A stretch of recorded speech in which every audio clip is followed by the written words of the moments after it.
தொலைபேசி இணைப்பில் நடிகை ரேகா இணைந்திருக்கிறார். வணக்கம்மா. வணக்கம். இயக்குனராக இருந்திருக்கிறார்.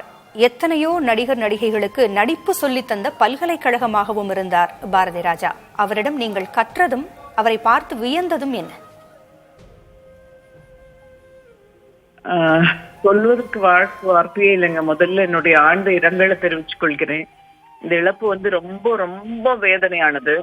இந்த துயரமான நேரத்துல அவங்களுடைய குடும்பத்தினருக்கும் அவங்களுடைய அந்த அம்மா மனைவிக்கும் அவங்களோட குழந்தைக்கும் ரொம்ப பெரிய ஆறுதல் கிடைக்கணும், கடவுள்கிட்ட வேண்டிக்கிறேன். அவருடைய ஆத்மா சாந்தி அடையணும்.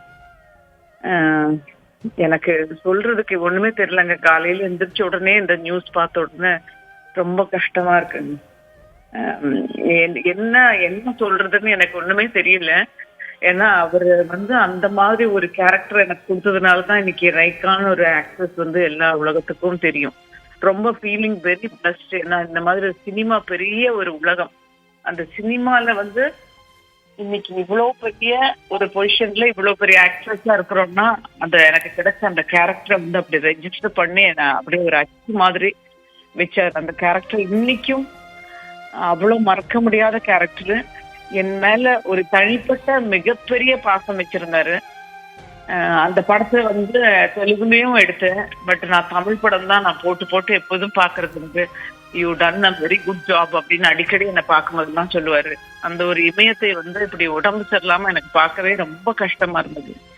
அவருடைய மகன் இறந்து போன உடனே அவரு ரொம்ப கஷ்டமாயிட்டாருன்னு நினைக்கிறேன். இன்னும் அது மாதிரி ஒரு டைரக்டர் இனிமே வர முடியாதுங்க.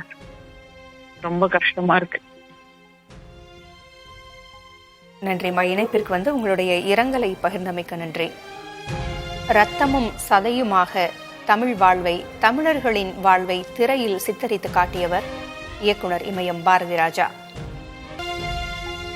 தமிழ் கலை உலக பேரொளி மறைந்து விட்டதாக பல்வேறு தரப்பினரும் தங்களது இரங்கலை பதிவு செய்து வருகிறார்கள்.